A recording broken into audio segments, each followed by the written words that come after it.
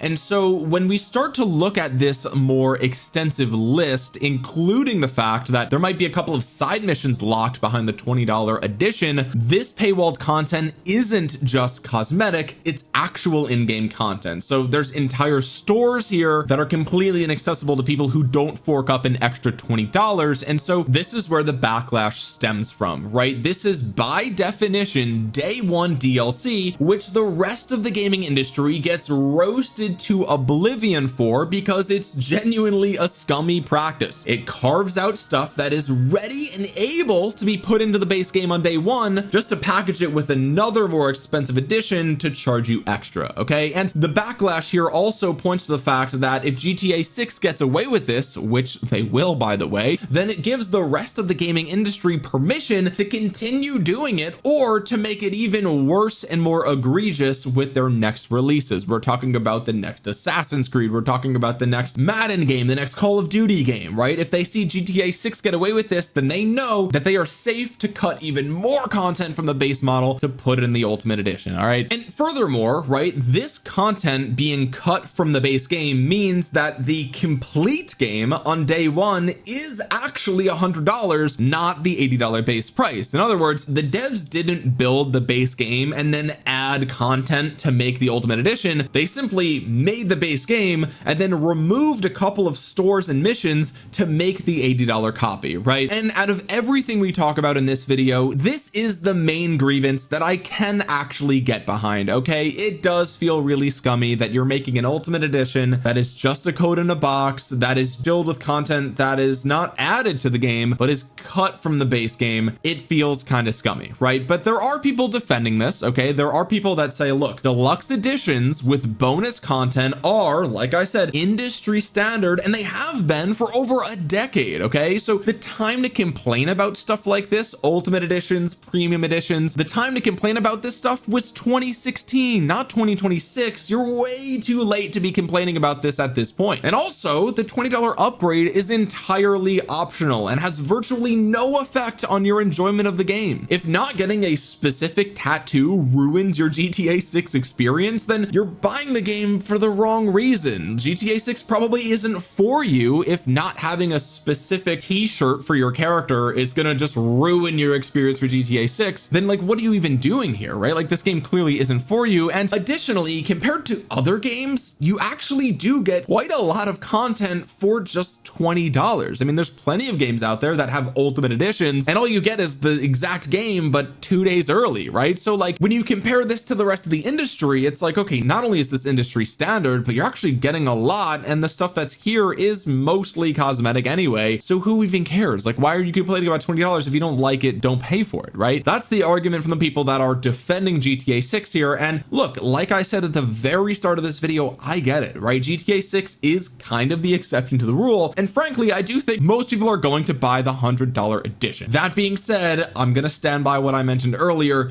This does feel like the point that deserves the most backlash out of everything in the video, but it's not the last thing getting backlash, and that is the fact that we are not getting GTA Online at launch. And this is also getting a lot of backlash from the community because for a huge slice of the GTA 5 audience, online was the whole purpose of the game. It's the reason people have been playing GTA 5 for over a decade now. And so not only is there not a confirmed date for when GTA Online is coming for GTA 6, it's technically not even confirmed altogether. Like, Rockstar and PlayStation have come out saying that GTA 6 is a single player experience. We actually don't know anything about when or if GTA 6 Online even exists. Right now, look, we all know it's coming. Like I said earlier, they make $1 million a day off of GTA 5 Online, so we know for sure they're not going to miss the opportunity to make even more money off of GTA 6. I mean, they have a $2 billion deficit that they have to pay for, right? So like, we know it's coming eventually, right? But without online play on day one, the game for many people might feel just unfinished because it's missing, to them, the most fundamental key mode, the one that they've been playing on GTA 5 for a decade and the one that they want to play and they expect to play on GTA 6. Also, some people are speculating that Rockstar and Take-Two are going to try to upcharge their existing audience again once GTA 6 Online is ready by charging you for DLC or something. And like, look, I doubt it. They didn't do that with GTA 5, right? And they're going to make an absolute killing off of the microtransactions in GTA 6 Online anyway, so they don't even need to sell you that DLC, but they also didn't really need to charge you the extra $10 for the base model either, right? So I mean, it's not a 0% chance that they'll do this. It's possible. I don't know if I fully think that'll happen, but people are worried about that. Okay, but if I'm being honest, I think GTA Online not being available on day one is probably the most defensible point on this entire list. Okay, I mean, really, Rockstar set the precedent with GTA 5 and even Red Dead. Like, the games never ship with online on day one. It always comes later. That's always the case with Rockstar games. So to expect it to be online on day one for GTA 6 is just frankly an unreasonable expectation that nobody should really have had, right? And like, let's be honest here, this single player experience for GTA 6 will probably have over 100 100 hours of gameplay anyway, so you won't even need online for day one to enjoy the game. If anything, online on day one would just be pressure on the player base to kind of speed run through the game just so that way they could enjoy the online experience rather than take their time and actually play through the game and have fun with the single player mode. Also, like I said earlier, Rockstar and PlayStation explicitly say that it's a single player experience that you're spending your money on day one. Okay, there was never a promise or an expectation of online play for day one, so being upset about this is really just your own expectations ruining things for you. You were assuming something that was just never going to happen. And the final thing I'll mention here is that let's just be so serious about this.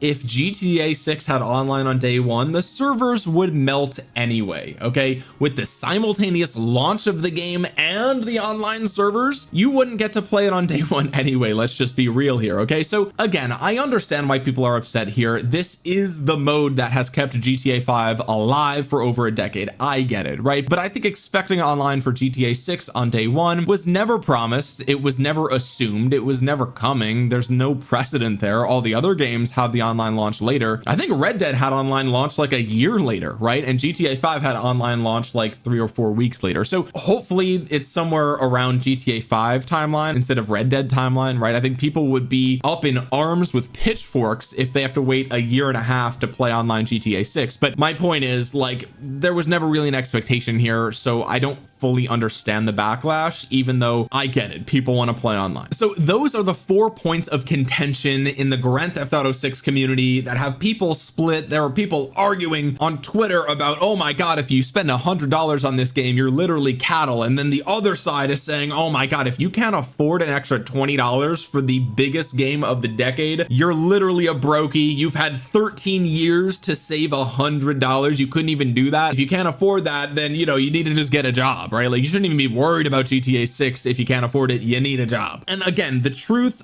for all 4 of these points is somewhere in the middle. Okay, the truth is that there is a logical reasoning behind everyone's point of view here, but some points are a bit stronger than others. The $80 price tag, it's a little bit scummy. They don't need the extra money. What are we even talking about? But at the same time, it's GTA 6. It's in a league of its own. It's the exception, not the rule. And so if any game was worth $80, of course it's GTA 6. The physical edition being a code in the box, it sucks. I wish it wasn't, but it makes sense from a leak perspective. And we know that we're probably going to get the full game on the disc at some point in the not too distant future. So that's really just a temporary thing people are complaining about. The Ultimate Edition $20 paywall does genuinely suck, and I hope that the rest of the gaming industry doesn't get worse because of it, even though I fear that it will. But also, it's just mostly cosmetic stuff. It's not going to make or break the game. You don't need the $20 upcharge. And the online at launch was an unreasonable expectation. I know why people want it. I also want it as well, but there was really no world that it was going to launch on day one anyway. So I'm kind of confused at the backlash there. But guys, I want to know what you think about all 4 of these points. Let me know in the comments section below. Now that I've lined up the arguments for both sides of the aisle here, let me know where you land on GTA 6. And do you agree that the truth is somewhere in the middle? Let me know in the comment section below. And while you're down there, drop a thumbs up, especially if you made it all the way to the end of the video. It really does help out the channel a ton. And you might think you're subscribed to the channel because you've seen a couple of my videos, but you're actually not. Double check down below.